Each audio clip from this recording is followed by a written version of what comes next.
Hello, everybody. Is this good? Okay. Good morning. Or is it morning? Yes. So, like she said, I'm Jenica. I work for the YWCA, and I'm going to talk with you guys about domestic violence today. But before I get started on my presentation, I'm going to let you guys listen to a 911 phone call. It is pretty intense. It's actually law enforcement let me use this, and so I take this out when I do presentations because it will give you guys an example of real life of what happens. So I'm going to play that for you right now, so if you can just...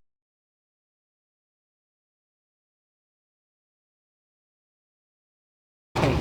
So that's an actual situation that we deal with a lot, where we see that the children are the ones making those phone calls and the ones that are involved. Domestic violence is the leading cause of injury to women in the United States.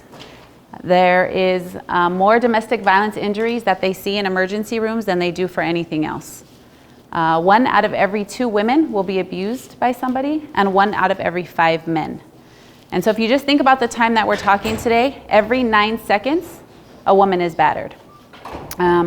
We don't just work with women, we work with men as well, and we see that there are a lot of men who are also in abusive relationships, but oftentimes it's harder for them to come out and ask for help because they're maybe afraid of what people might think or embarrassed, so we don't always get those phone calls.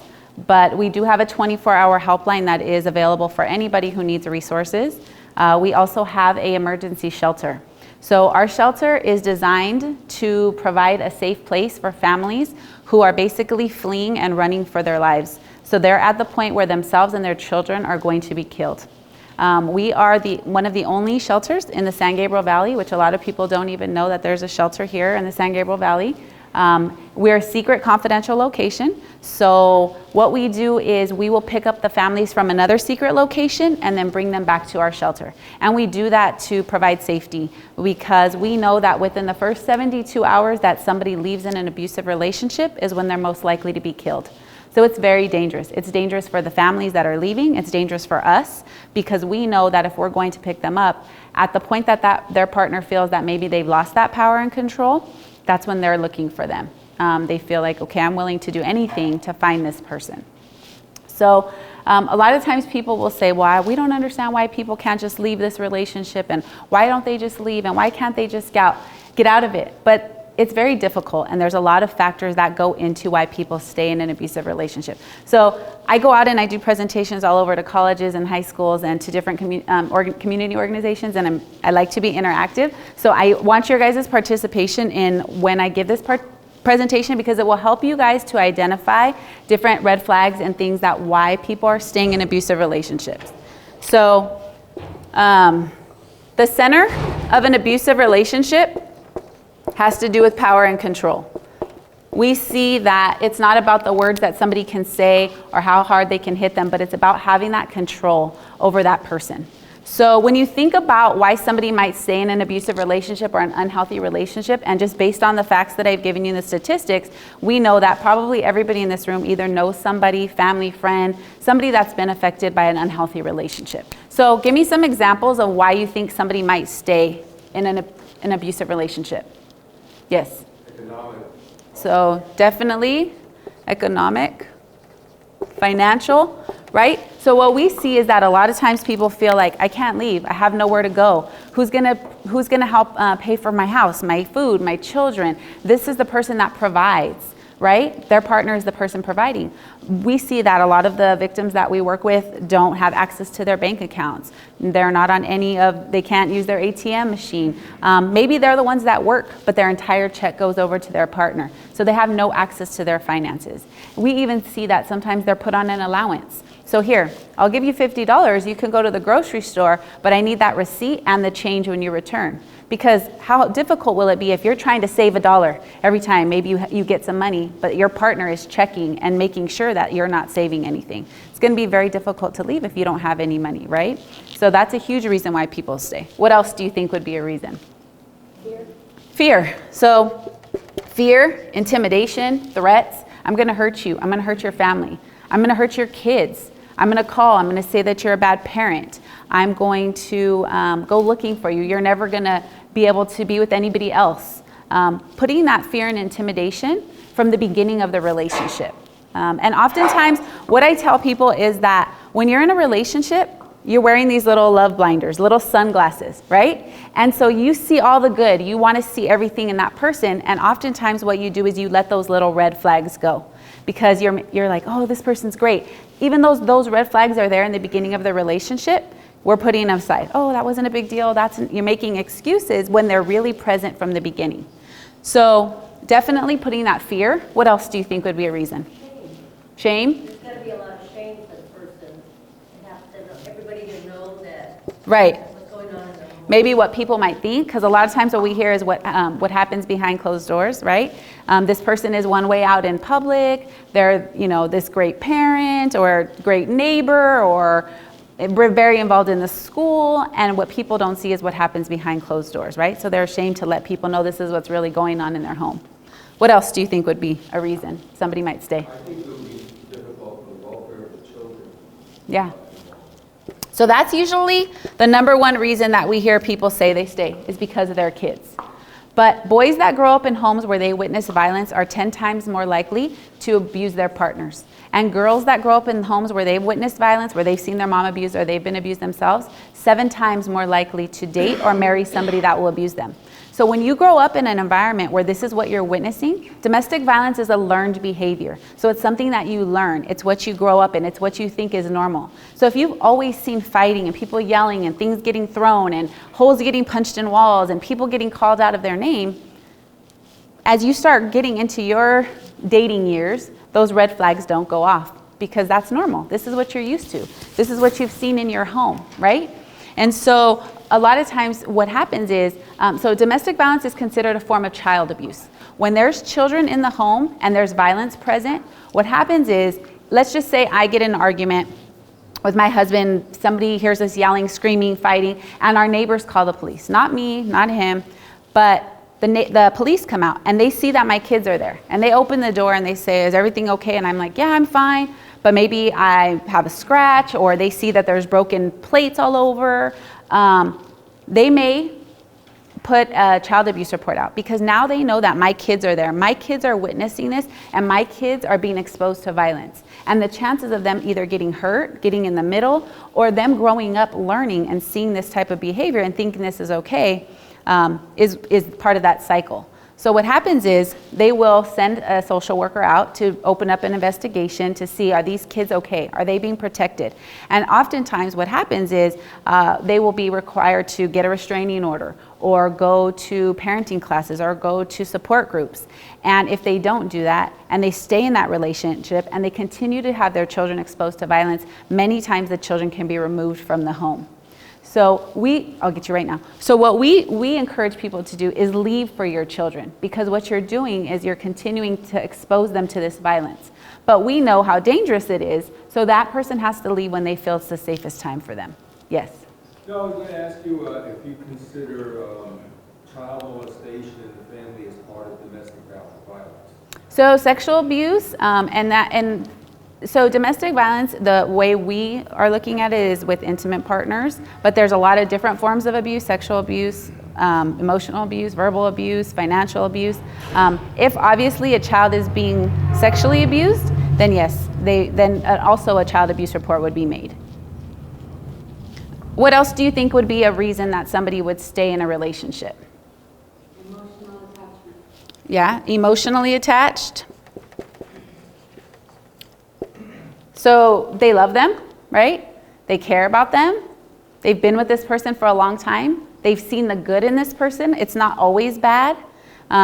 They feel like there's a possibility they can change, And a lot of times what we see is that person, because they're trying to gain this power and control, is making their partner feel guilty.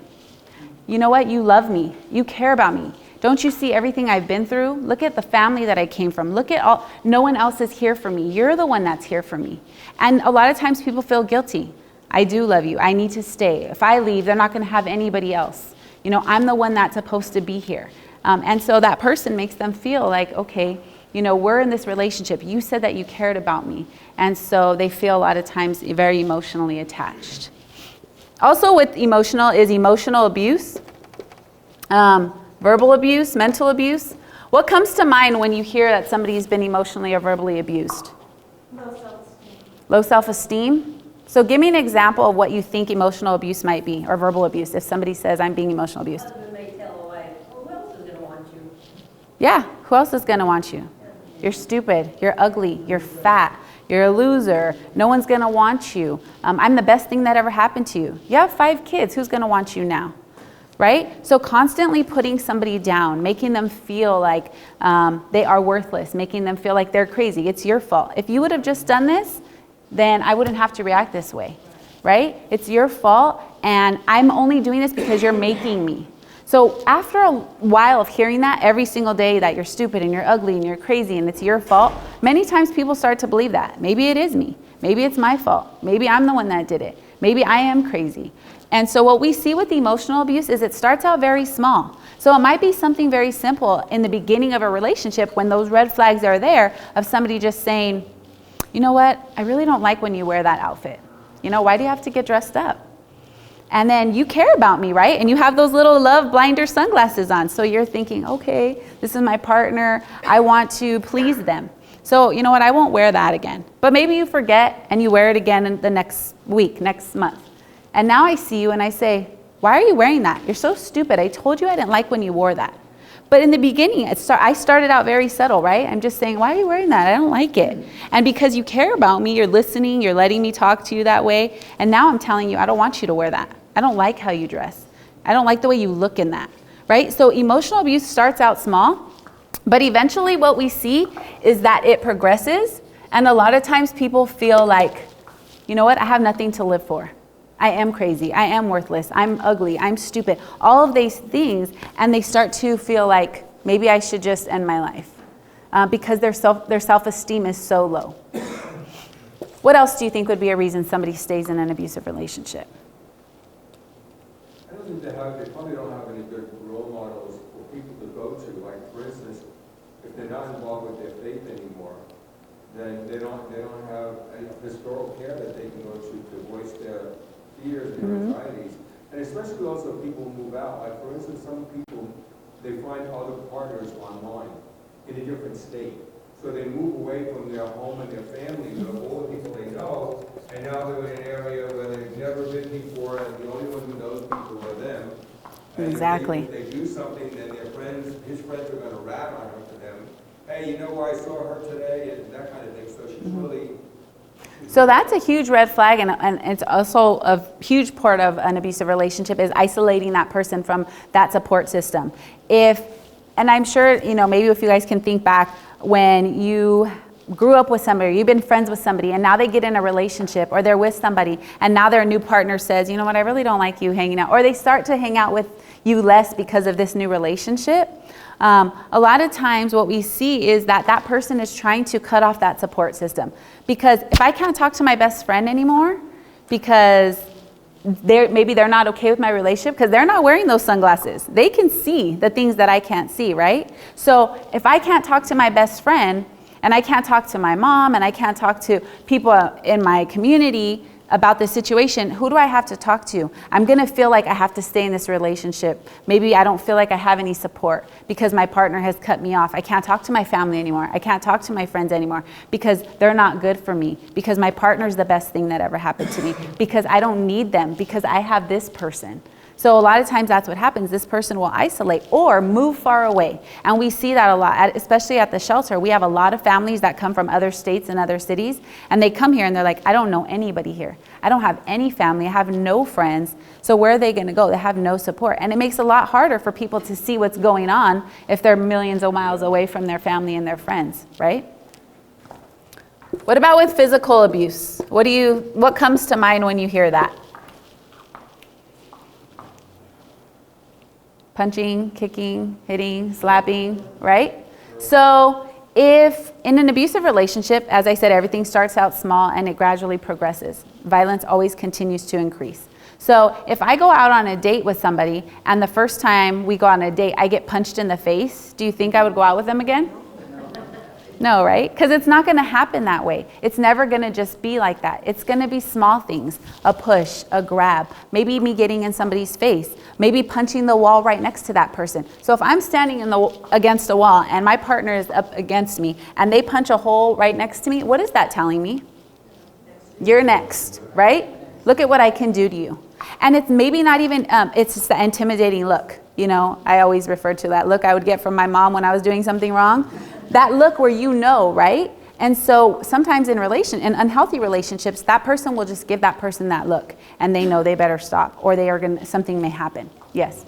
I've just heard a lot of young girls say that in an unhealthy way that, well, he just does that because he's cares about me. Like they equate the passion that this person shows in you know, being physical with them as, oh, just because he really, really cares. Right, right. And we see that a lot too because in society, we can get things right now so easily and so quickly. People become very aggressive. I want this right now. So they become very aggressive even in their relationships. And a lot of times the partners can become intimidated and feel like, okay, this person is very physically aggressive. Maybe they haven't put their hands on me. Maybe it hasn't become a hit, a slap, a punch, a kick. But eventually it will increase to that. So that first time that somebody puts their hands on somebody where they just maybe they're ready to leave and they say, you know what, I want to go. And they put their hand on somebody and they pull them. If at that first time that happens, if I don't stop and say, excuse me, don't put your hands on me. When I'm ready to leave, we'll go. You know, this is my boundaries. If I allow that door to open and then maybe my partner says, you know, I'm sorry, I didn't mean to do that. I shouldn't have touched you like that. But I was ready to leave and I wanted to go when I said I wanted to go. If I let that go, oh, you know what, they said they're sorry. And so, because I have those little love blinders on, I'm going with it, right? Those red flags are not going off for me. But that first time it happens, if I let that door open and I allow that person to think that they can treat me that way, it's going to increase. So then the next time, it might not just be a grab. It might be a push. It might be a shove. I told you I wanted to leave, right? So it continually increases every time. What we see with physical abuse is that oftentimes it will end in somebody being killed because the violence increases. And so what happens is it doesn't always mean that the victim maybe is the one that gets killed, but maybe they start to feel that they have to protect themselves, protect their children. And so oftentimes what happens is they may end up killing their perpetrator. And so I've worked with women in prison who are in there for killing their partner. And so they'll say, you know what, I couldn't take this anymore. I was tired of seeing my kids hurt. I was tired of taking this every single day. But now their kids have neither parent. One is dead and one is in prison, right? What comes to mind when you think of sexual abuse?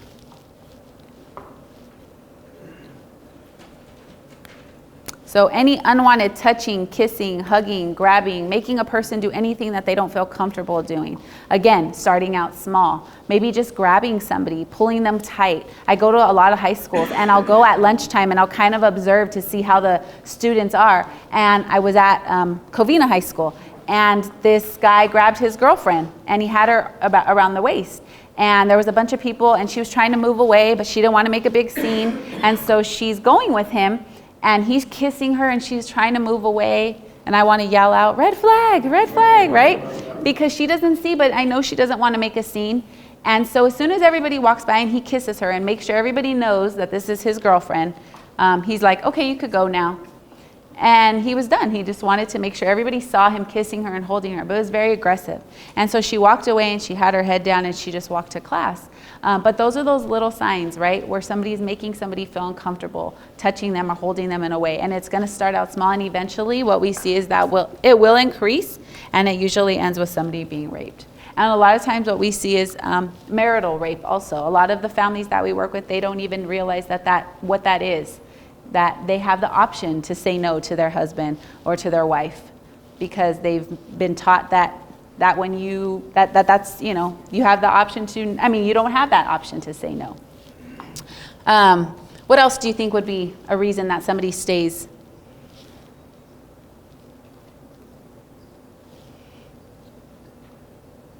So we talked about the different types of abuse. We talked about children. What about just about loving somebody, right? People stay because they love that person. They care about them. They really feel like this person is not this way all the time, like I said, and that things can get better. But what we see is that a person is an abusive person from the beginning. That's who they are. This is what they've learned. And it's what you allow in that relationship of what will increase, right? So people can change. And we know that people can change, but it's being able to recognize and see that that this behavior is not okay. And realizing, look at the background I've come from, or look at what I was exposed to. Do I want to break this cycle? Do I want things to be different? Do I want my kids to grow up and think that this is okay? Do I want to pass this kind of behavior on? Because it is a cycle, and what we know is that what children are being exposed to is what will happen. And we work with the kids at the shelter that come in, and the parents will tell us, my kids don't know what's going on. They were in the other room. They didn't see anything. And we talk to the kids, and they can tell us every single thing, detail for detail. I saw this, I heard this. They're calling their mom out of their name at 2, 3 years old because that's all they've heard their mom called. So we know that the kids are definitely affected by this. We see it from the toddlers. We see it from newborns. So 73% of women who are pregnant when they're in an abusive relationship have their babies born premature because their babies are already feeling all that tension, right? We know that they're already can feel everything and they want to come out and they come out to an unhealthy environment.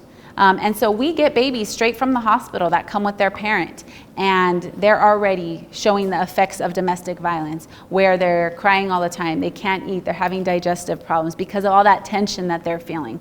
We see with the toddlers, we see with our students, especially with our teens. We're one of the only shelters that takes a parent with a teenage child up to the age of 18. So for somebody who's trying to go into shelter and they're calling around and they say, well, I have a teenage son or a teenage daughter who's 14, 15, a lot of times what will happen is that program will say, well, I'm sorry, we don't take teens in our shelter. So what is that person going to do? They're not going to leave that situation because they don't want to leave their teenage child behind, right? So we're lucky because we're able to take the teens in. But for the teens, it's a huge adjustment. They have to leave everything, their high school, their friends, their clothes, their Xbox, their cell phone, all the things that are important to teens, and come to a shelter, start a new high school, start a new junior high, come with maybe what just they have on, because oftentimes what happens is the families that come, they come within the 2 minutes that they have to get out of that house. So they don't have time to pack up their stuff and let me get this and my shampoo and my lotion and my special. No, they come with what they have. So for a teenager, that can be very difficult because sometimes they're coming with just what they have on. And then to have to start high school, that can be really hard, right? Because we know in high school people are looking at what you're wearing and what you have, and especially not being able to have their electronics. So that's an important safety issue for us because of all the ways that people are able to, with technology, find out where people are at. We have to make sure that nobody has any tracking devices that have been put on their phones, and oftentimes they have. Their partners have installed apps on their phones, on their cars, where they're able to track them. So we do have to take all the electronic devices. So for the teens, that's a hard thing because that's their only way of contacting. They can't go back to their high school. They can't go to their prom. They can't go to their high school football games because they have to be safe. And it's part of just making sure that they don't go back to the area that they came from. So we see with the teens that it really affects them. Many times they become that parent because when their parents are fighting, they gather their younger siblings. Come on, guys, let's go in the room. Don't listen to them fighting. Let me take care of you guys. So they oftentimes have to be the ones to take care of their brothers and sisters. And so, to make sure that they're not hearing everything that they had to hear, right, when they were growing up. So a lot of times the teens, they have a lot of issues because they haven't had anybody to talk to. They can't tell their friends at school what's going on at home. So when they go, maybe they've been up all night because they're worried about what's going on in the other room, right? So they haven't slept. So then when they go to school the next day, they're falling asleep in class. They can't concentrate. There's a lot of things that, they're withdrawing, drugs and alcohol. Drugs and alcohol is also a form of power and control, but it's not a reason why somebody becomes abusive. So it can increase the behavior, but a lot of times we hear, oh, it was because I was drunk or because I was high, that's why I did that. No, you did that because you had that power and control over that person, and maybe those substances increase that behavior. So a lot of times people will say, oh, I just momentarily, I lost my temper. No, you didn't just lose your temper because you do it to the person that you have that power and control over. So maybe you got upset at work and then you waited and then you came home from work and you took it out on your partner because that's the person that you can, right? Because people are not exploding and punching their boss because then they would lose their job. But they wait and they come home and they do that to their partner because that's the person that they can take it out on, right? So when somebody says, well, why can't you just leave an abusive relationship? We just went over a few factors. And look at how hard, maybe for somebody who has no money, who has no support, who has children, who's afraid, who's been threatened. All of these different things make it very difficult for somebody to leave an abusive relationship. It's not always that simple to just get out of a relationship like this. And so when you're not able to see all these red flags, sometimes people feel like, you know what, I can't deal with this. You keep coming and you tell me all your problems and then you go back to that person. And then you come and you tell me again and then you go back to that person, right? On average, it takes a person 7 times before they actually leave an abusive relationship. So they go and they come back and they go and they come back. So for family and friends, that can be very emotionally draining to have to see your family or your friend going through that relationship and then coming back and telling you. So sometimes, you know what, you feel like if you want to stay in that situation, go ahead and do it, but don't come and tell me, I don't want to deal with it anymore. This is too much for me, right? But that's exactly what that person wants, because if they know that they can't go to you, where are they going to go? They're going to end up staying in that situation longer because they feel like, I can't go to my family. I can't go to my mom. I can't go to my sister. I can't go to these people because they're tired of hearing it because I keep going back and forth, right? So sometimes it's not just as simple as somebody leaving. And we know that because we have to let that person make the decision when they feel it's the best time for them to leave, because it might not be safe. Right? They know that person way better than we do. And so we have to say, okay, you leave when you feel it's safe, but here is a safety plan. Leave a bag at my house. Put all your important papers in it. Put a change of clothes. If you ever have to leave, your stuff is here for me. Come up with a plan. Put some phone numbers somewhere. Memorize these numbers. Let's come up with a way that when that time is ready and you're ready to do that we have a safety plan in place, right? So what we see with the cycle of violence is that it starts with this tension. And many times people say that's when they feel like they're walking on eggshells. They don't know what to do. They don't know what's going to happen. They don't know what kind of mood their partner's going to be in. They're constantly trying to make sure everything's perfect. You know, did I forget to close the blinds? Did I make sure coffee was ready? Did I make sure all these things to make sure that everything is perfect? Because a lot of times what we hear is that this phase can last for a long time. It can be a week, it could be a month, it could be a year. And sometimes people will say, you know what, but we only have one bad fight every year. And it happens after Christmas because we don't have any money. But for all of that time, there's tension and that uneasy and people feeling uncomfortable.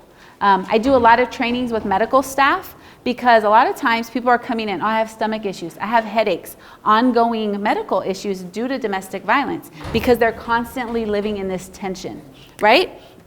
So then what happens is there's an explosion. And that's where we see that there's that physical, sexual, or verbal or emotional blowout. So there'll be that tension, and then eventually there's a fight. Something happens where somebody gets hurt, and like I told you guys, the violence increases, right? So maybe the first time it's something small, but then eventually every time that there's that fight, it will increase. And then it goes into this honeymoon phase, what we call, right? I love you, I'm sorry, it won't happen again. You know, I promise, I'll go to counseling. I lost my job today. All of these things that have happened of why this incident happened, right? So, cards, flowers, gifts, everything to make it seem if it's going to be perfect again. But eventually, it goes right back into that tension and that feeling uneasy and that walking on eggshells and not knowing what's going to happen. And then eventually there'll be another incident. And then back into this honeymoon phase, and it just continues. And so eventually after time though, there's no more of this. There's no more, I'm sorry, I love you. And sometimes as the violence increases, there's less of a tension period. So now it's just going from this to another fight. And every time that violence continues to increase, right? So what we tell people is if you don't get out of this cycle, look at those end results. that are going to happen. But you have to know when that safe time is. And some people say, I can't leave right now. I have to wait. I have to do this because I know when it's the safest time for me to leave, right? We had a little boy that came in our shelter. He was 10. And he said, I know this cycle. He said, because my mom and dad would fight, my mom would get beat up, and I would get an Xbox game. And then my mom and dad would fight, and my mom would get beat up, and I'd get another Xbox game. And he said, so I have 10 Xbox games that I haven't even opened because I know what had to happen to my mom in order for me to get those. And so he was already able to recognize this cycle of violence and how it was affecting him, and he can see it, right? So when we hear the parents say, my kids don't know what's going on, and we talk to them, and they're able to identify this in maybe their own terms of getting the Xbox game, and that was his honeymoon phase, he was able to see how this was affecting him. So we always encourage people to get out of this cycle. So not only that, but don't pass that on to your children. You know, don't let them be exposed to this. We do groups with our families. So we do groups with the kids. We do groups with the teens. We do groups with the parents. So at all different ages, age appropriate, we do what's called hands are not for hitting. So we teach them, what are your hands good for? So for the toddlers, okay, brushing my teeth, combing my hair. What are all the things that they're good for? And then we do different ways of art therapy to help the families, kind of express their feelings in different ways. So I brought some letters just to share with you guys. Some of the letters that the kids wrote, and they're very explicit as well. We let them get out whatever they want to say. So we give them that option. You can write whatever you want. So for some of the kids, they go to the extreme because they can write any bad word that they want to write, and they know they're not going to get in trouble for it, right? So what we do, this is called Letters to Dad. And it's interesting because we actually have a male at our shelter right now with his 2 children. And so we've had to, this is our 3rd male that we've had in our shelter this year. So we really have been able to reach out and let, people know in the community that we work with, not just women, that we know domestic violence definitely affects men. So this letter was before he was there, but this was Letters to Dad. And so we had some kids write this, and there's a family of 3 in here, 3 kids. One was 6, 8, and 10, and they all drew pictures of them killing their dad. And they all said, you know what, my dad doesn't care about me. All he cares about is the money that my mom gets for us. And so you can tell in these letters how angry these kids are. And it's scary to think that these kids this little already are violent themselves, right? So this one says, Dear Dad, you are the worst dad ever. You smell like a piece of S. I wish you were never born because you ruined my whole life. You are the dumbest person ever. But then, love you. So they're having those mixed feelings, right? And then that picture of them killing their dad. How old was that? This one was the oldest one, so this one was 10. Yes. And then this one was the little girl who was 6, and she just put, you smell like a piece of S, dad, forever dad, dumb dad, F you dad. And then drew the gun killing her dad, and then a picture of her. Sad. And then this one was the 8-year-old, and it says, Dear Dad, you look like Pitbull. I wish you died. Go to hell. I wish you died right now. You smell like S. You're a piece of S. You're a loser, Dad. And then also drawing that. So this is just, and this is all real, and I try to bring stuff that's real so you guys can see that this is not a topic that we can try to make sound better, because it isn't. And there's a lot of people that are affected in unhealthy relationships. So it's important to teach what a healthy relationship looks like, because if kids have never seen what a healthy relationship looks like and they've only seen unhealthy, it's going to be very difficult for them as they start dating and getting in relationships to be able to compare what that looks like, right? This one says, Dear Dad, I think that you should be nice to my mom because she was so nice. You were so mean. You could have done better. You were so nice to us, but not my mom. And I wish I could give you a chance, but you messed up big time. So those are the things I want to say. And then, Dad, I miss you. And then this one says, I love you. You made my mom be sad. You know you made me feel sad too. But sometimes you made me happy. I love when you take us to the zoo. You know I want to still love you, but you got to be nice to my mom. Right? So these are just some examples of what some of the kids go through. And so I do very much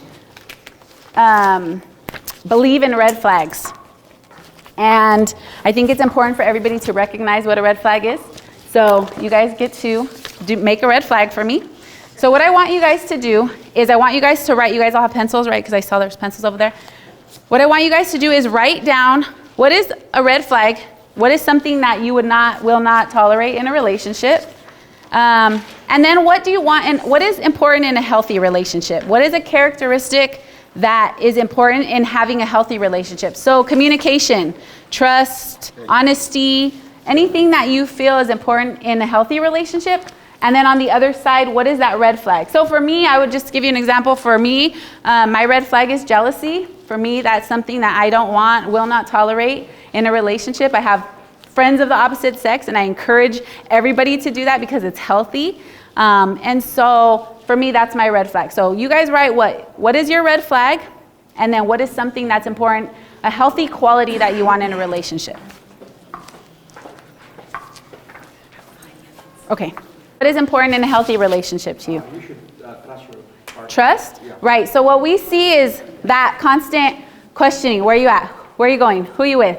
Especially with teens, the texting a million times. Who are you going to be with? Well, how come you're going there? Well, you didn't tell me you were going there. Well, send me a picture because I want to know that you're really where you say you're going to be at. Calling a million times and not getting a response right away, right? So trusting your partner, you shouldn't have to go through all of that if you care. And what I tell the teens is you don't have to give your partner your password to all the social media things that are out there. You should be able to have your own independence, have your own set of friends, your own time, right, to do things for yourself. Your partner should have their time to do things for themselves and then do things together, because you shouldn't feel suffocated and feel like you have to be with that person all the time. So trusting your partner comes into that. So thank you. And what did you put for what is something that you would not want in a relationship or a red flag? Jealousy, like what? Jealousy? Yes. Good. And what'd you put for healthy? Trust, you have to trust. Trust? Yes. Good. Thank you. And what did you put for a red flag? Something that is, Someone wanting to know where I am at all times. yes. That is a huge red flag. Where are you at? Where are you going to be? Well, did you go to, who are you with, right? So what did you put for something that you want in a healthy relationship? Trust and communication. Trust and communication. Communication is so important in a healthy relationship. It could be something as simple as just saying, you know what, I feel like In-N-Out, and you say, well, I don't care, I want Chipotle tonight, right? Well, it doesn't matter what you want because it's just what I want. And being able to have that communication where you feel safe enough to talk to your partner and knowing that there's compromise. All right, you want this and I want this. Hey, let's find something in the middle. But in an unhealthy relationship, you can't even communicate because you're afraid. You can't even talk or share your opinions. Thank you. Does the trust part, does that come with maturity? Because, you know, if somebody's with somebody since they were, you know, almost a child, does, you know, the ability for the trust to come in, does that also come with the maturity of a person? I think it kind of goes with maturity, but I also think it is just that person. If they're a trusting person, you either trust somebody or you don't trust them, right? And you're either going to accept somebody not trusting you or you're not. So it kind of depends on that person, right? Okay, sir, what did you put for? Attempts to, for red flag, attempts to isolate. Yes. And then the flip side is almost accepting influence for positive.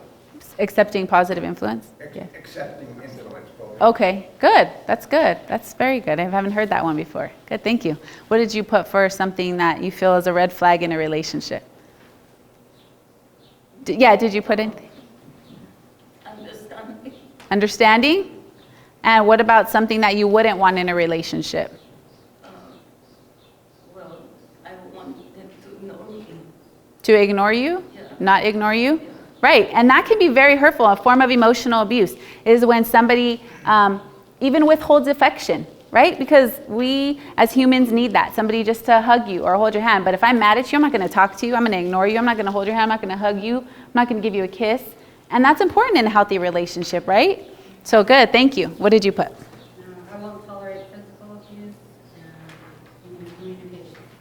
Physical abuse and communication, right? So the important thing with the red flags is recognizing those little ones that come before with physical abuse, right? That little grab, that little pinch, that little push, the things that are going to lead up. So great, thank you. Did you put anything? No? Okay. And what about? Red flag, not being able to express emotions of anger or sadness or So like give me an example of what that looks like to you.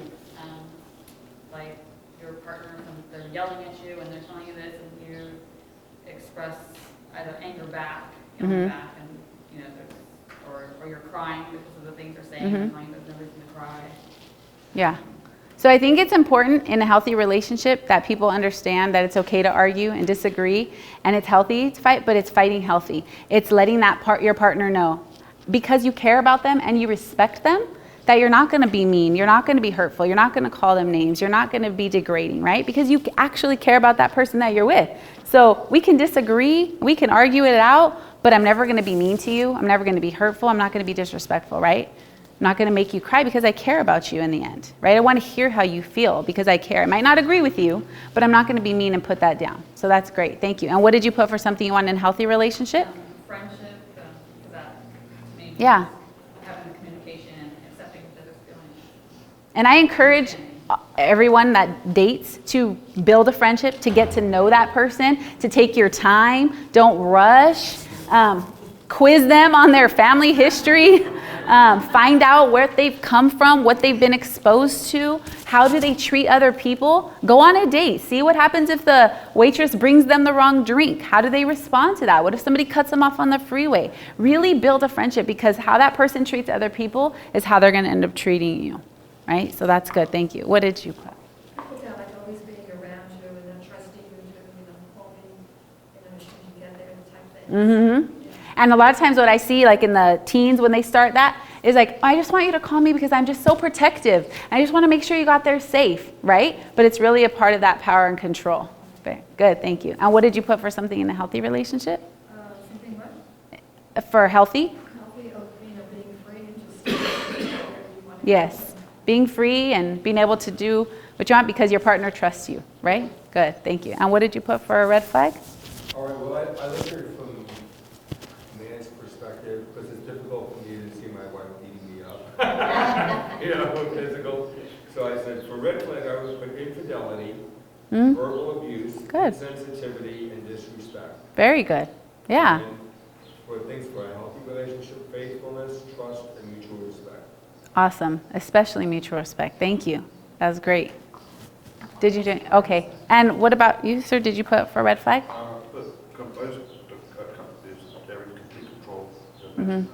And then what was something that you want in a healthy relationship? Work together. Work together? Yeah. Compromise, working together. Thank you. What did you? Mine is very similar. The unhealthy is having their own goal. The healthy is having a family discussion, or even just the partners discussing what their goals are to accomplish what they both want. Mm-hmm. Yeah. It's important, I think, for people to realize that your partner is there to help you be the best you can be. You want to push each other up. That's what your goal is, right? I'm going to make you better, you're going to make me better. No, I'm going to make you better. You're always trying to make each other be the best that they can be. So having goals, working towards things, right? And being able to talk about that. Great, thank you. For red flag, I put down lack of self-esteem. Lack of self-esteem. Oh, I can't take that job. Mm-hmm. That's good. That's a good red flag, somebody with low self-esteem. And then for the healthy quality, just the show of affection even during stressful situations. Mm-hmm. Good. Thank you. What'd you put? I put narcissism as a red flag, Mhm. Everything is about, yes. And for a healthy relationship, compassion for others, ability to Mm-hmm. see the other's point of view. Yeah. Yes. Good, thank you. What did you put for a red flag? Red flag, I put possessiveness, any attempts for over-controlling my environment. Mm-hmm. And for healthy, I've got the same thing, to be able to compromise and to support each other, a good support system inside the relationship and outside the relationship. Yeah. So that we, Yeah. not, so that there's trust when you have an outside interest or, Right. something like that. It's important to have your own interests too, and your own hobbies and things that you can do for yourself and have that time to just, it helps you become a more healthy, independent person, and then having time to do stuff together and supporting that person. Oh, you like to go play basketball every Friday? Great. I like to go do this, right? So I just encourage everybody to keep these papers to remind yourselves and think about those things. Tell other people, teach other people what red flags are, because oftentimes people don't realize and they don't understand because they have those little love blinder sunglasses on, right? So they don't see all of those things that you see that are red flags, that are important. So, yes. Oh, I have a question. Yes. My wife and I are a marriage preparation team couple for the Los Angeles Archdiocese. Oh, awesome. So a lot of couples come to us, like yesterday we had a class of 51 couples Oh, wow. that are going to get wanting to marry in the church, they want to get their certificate. And it would be nice if we had some kind of help as to what we could possibly do to stem off the possibility of that happening as these couples get married. Now, we do mention about, alcoholism and violence and things of that nature and drugs, and make sure you get counseling before you get married, don't wait till after you get married. But is there anything else that you could give us that would be helpful, that we can impart to the couples that we see? For instance, maybe a book that you think would be helpful about mutual respect for one another, and anything that any wisdom you can give us that we can impart to these couples, so that we can help them to avoid that potentiality, since you say it's so prevalent and there's so much going on. Yeah. I can maybe meet with you after and share some of the stuff I have. But does anybody else have any questions about our shelter, our program? I didn't get a chance to kind of go into all of our services because I wanted to get in this. Yes. How is that shelter funded? I mean, how is So we get funding from the state and local different grants, federal grants. And then we get some private donations, but really we get most of our funding from grants, from federal grants. So we get like a food program grant where they supply our food, but we get a lot of donations from the community. So because when every family comes in, we give them shampoo, soap, towels for their kids, just the basic necessities. And we get a lot of those donations from the community where people will bring us hairspray. If we have teens in our shelter, they want a curling iron and little things that we don't think about, but we get a lot of donations from the community where they'll make us gift baskets and give us toiletries and toothpaste and toothbrush and diapers for the kids and just kinds of stuff like that. So we do get donations from the community, but we do get most of our stuff from federal and grants, state grants. Is your wings, there's one on Barranca still, or Grand? So our office, our outreach office, Drop off the donations. yeah, so you would just call and set that up first. Our office is on Cypress and Grand. Yes. Yes. How long do they stay there? So it's a 45-day shelter, so they can stay there for 45 days, and it's really just for emergency. So they come in, we're trying to get them safe, and then during that time, we're looking for programs for them to go for long-term that they can stay at.